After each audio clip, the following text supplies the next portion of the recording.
சென்னை மெரினா கடற்கரையில் மகளிர் சுய உதவிக் குழுக்களின் சார்பில் நடக்கும் உணவு திருவிழா இன்றுடன் நிறைவடையும் நிலையில் மக்கள் கூட்டம் அதிகரித்து காணப்படுகிறது. கூடுதல் விவரங்களை செய்தியாளர் மகேஷிடம் கேட்கலாம். மகேஷ், மெரினா உணவு திருவிழாவின் இறுதிக்கட்ட நிகழ்வுகள் எப்படி இருக்கின்றன? அங்கு வந்திருக்கும் மக்கள் முன்வைக்கும் கருத்து என்ன? இது குறித்த கூடுதல் விவரங்களை வழங்கலாம். வணக்கம். சென்னை மாநகரில் கடந்த 21ஆம் தேதி தொடங்கிய உணவு திருவிழாவானது சென்னை மெரினா கடற்கரையில் சிறப்பாக நடைபெற்று வருவதை பார்க்க முடியுது.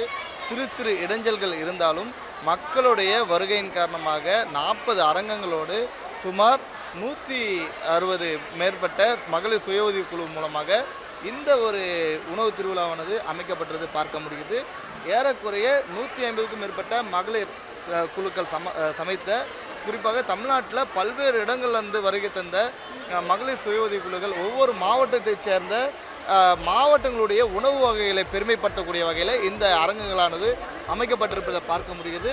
மேலும் பார்த்தீங்கன்னா 20ஆம் தேதியிலிருந்து இந்த 24 வரை, குறிப்பாக அவர்கள் சொல்லக்கூடிய இன்ற 5 நாட்கள் மட்டும் 3,20,000 மக்கள் வந்து இந்த இடத்துக்கு வந்திருப்பதாகவும் 1,50,00,000 வரை வியாபாரம் நடைபெற்றிருப்பதாகவும் சொல்லப்படுகிறது. எனவே தொடர்ச்சியாகவே பல்வேறு இடங்களில் பல்வேறு விஷயங்களை மக்கள் வந்து பொழுதுபோக்காக ரசித்து வரக்கூடிய சூழ்நிலை சென்னை மாநகரில் உணவு திருவிழா என்பது பெரிய அளவில் ஒரு முக்கியத்துவமாக பார்க்க முடியுது. பல்வேறு மாவட்டங்களுடைய உணவு வகையில் ஒரே இடத்துல சுவைக்கக்கூடிய வாய்ப்புகள் இருப்பதன் காரணமாக விலைகள் எவ்வளவு இருந்தாலும் அதனை பொருட்படுத்தாமல் பொதுமக்கள் வந்து சாப்பிட்டு வரக்கூடிய காட்சிகளை பார்க்க முடியுது. மேலும் ஒரு பொதுமக்கள் இருக்காங்க, அவங்களுக்கு கேட்போம். மேடம் வணக்கம். மேடம், எந்த ஊர்லேருந்து வரீங்க? இந்த உணவு திருவிழாவை எப்படி பார்க்குறீங்க? ஆக்சுவலாக என்னோட பேர் வந்து பிரீதா, என் ஹஸ்பண்ட் பேர் வந்து பிரசாந்த். நாங்கள் வந்து வேளச்சேரியிலேருந்து வரோம். ஆக்சுவலாக நேற்று வந்தோம், இன்றைக்கி வந்தோம். ரொம்ப ஜாலியாக என்ஜாய் பண்ணுறோம். அப்புறம் நிறைய வெரைட்டிஸ் ஃபுட்லாம் வந்து ரொம்ப 2 பேரும் சேர்ந்து ட்ரை பண்ணிகிட்ருக்கோம். இப்போ வந்து பக்கோடா ட்ரை பண்ண போகிறோம். அது போக பிரியாணி, எங்களுக்கு வந்து நாங்கள் வந்து பிரியாணி சாப்பிடணும்னு நினச்சோம். பட் பிரியாணி வந்து முடிஞ்சிருச்சு. இன்றைக்கும் லக் இல்லை. பட் ஓகே, ரொம்ப ரொம்ப ஜாலியாக 2 பேரும் சேர்ந்து என்ஜாய் பண்ணி ஒவ்வொரு ஃபுட்டும் ட்ரை பண்ணிகிட்டு இருக்கோம். மியூசிக் வர ப்ளஸ் ஃபுட்டை கொண்டு போய் மியூசிக் ரெண்டும் சேர்ந்து ஜாலியாக என்ஜாய் பண்ணிட்டு இருக்கோம். நாங்கள் விலைனா எந்த மாதிரி இருக்குது? அரசினுடைய ஏற்பாடுகள் எப்படி இருக்குது? என்னென்ன விஷயங்கள் அரசு செஞ்சுருக்கணும் நீங்கள் நினைக்கிறீங்க இந்த விழாவில்? ஓகே, ரேட்லாம் வந்து நார்மலாக நம்ம வெளியே வாங்குற ரேட் தான் இருக்குது. உண்மையாகவே லேடிஸ்க்கு வந்து ஃபஸ்ட்டு வந்து டாய்லெட், நாங்கள் வந்து சாப்பிட்டுட்டு நார்மலாக டாய்லெட் போகணும், ஹேண்ட் வாஷ் பண்ணணும்னா ரொம்ப ரொம்ப ரொம்ப நீட்டாக பண்ணி வச்சுருந்தாங்க. அது ரொம்ப ஓகே. அப்புறம் வந்து ரொம்ப சேஃப்டியாக நாங்கள் வந்து ஃபீல் பண்ணுறோம். ஏன்னா எங்கேனாலும் போலீஸ் நிற்காங்க எங்களை பார்க்க. ஸோ ரொம்ப சேஃப்டியாக ஃபீல் பண்ணுறோம். ஆனால் வந்து கொஞ்சம் வந்து கவுண்டர் வந்து கொஞ்சம் அதிகமாக வச்சுருந்தா நல்லாயிருக்கும்னு நாங்கள் ஃபீல் பண்ணுறோம். ஏன்னா பிரியாணி வந்து நிறைய பேர் கிடைக்கல, அப்புறம் ரொம்ப நெரிசலாக இருக்குது. ஸோ சேஃப்டி அது ஒன்று தான். பட் போலீஸ் நல்லபடியாக எங்களை வந்து பார்த்துக்கிறாங்க. So okay, I am so happy. Sir வணக்கம். சார் கூட வந்து பார்க்க முடியுது. எப்படி இருக்குது? விடுமுறை நாள்லாம் அடுத்தடுத்து வருது. உணவு திருவிழா எப்படி பார்க்குறீங்க? சென்னை மாநகரம் இப்போ இந்த விஷயங்களால் எப்படி இருக்குது? நான் ஆக்சுவலாக ரொம்ப இயர்ஸாக இந்தியாவில் இல்லை. ஸோ ரொம்ப வருஷம் கழிச்சு இந்தியாவுக்கு வந்திருக்கேன்.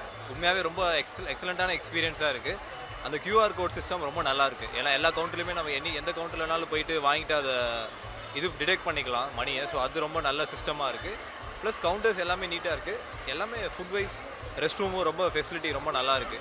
என்ன கொஞ்சம் க்யூ தான் கொஞ்சம் மேபி இந்த சைட் பைக்ஸ் மட்டும் வராமல் கொஞ்சம் இந்த ஏரியாவை ஐசோலேட் பண்ணியிருந்தால் கொஞ்சம் பெட்டராக இருந்திருக்கும்னு நினைக்கிறேன். மற்றபடி இட்ஸ் வெரி குட். மேலும் பார்த்தீங்கன்னா இந்த இடத்துல குறிப்பாக ஒரு வாடிக்கையாளர் இருக்காங்க.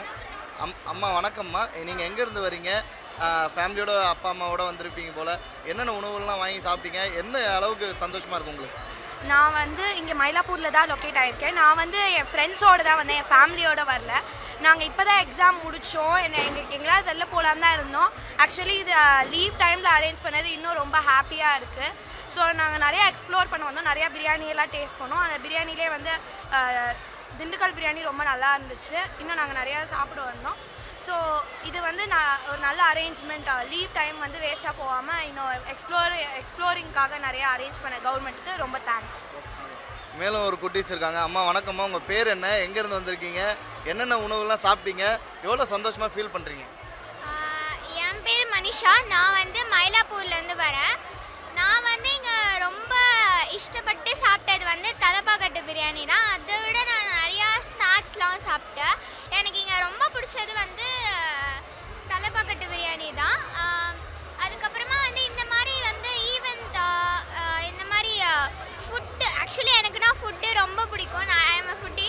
அதுலேருந்தும் எனக்கு நான்வெஜ்னால் ரொம்ப பிடிக்கும். எனக்கு சாப்பாடுனாலே ரொம்ப பிடிக்கும். ஆனால் இந்த திருவிழா எனக்கு ரொம்ப பிடிச்சிருக்கு. திருவிழாவோ ஃபங்க்ஷன் ரொம்ப பிடிச்சிருக்கு. நன்றி. குறிப்பாகவே இவர்களுடைய இவங்களுடைய சந்தோஷத்தை நம்மால் களத்தில் பார்க்க முடிகிறது.